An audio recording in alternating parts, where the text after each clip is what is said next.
Всем привет, мотор М47, дизель, стук, цепи.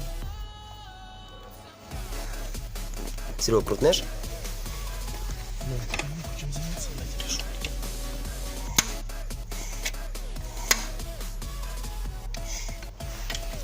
Вот такая вот у нас беда. Будем разбирать и ремонтировать.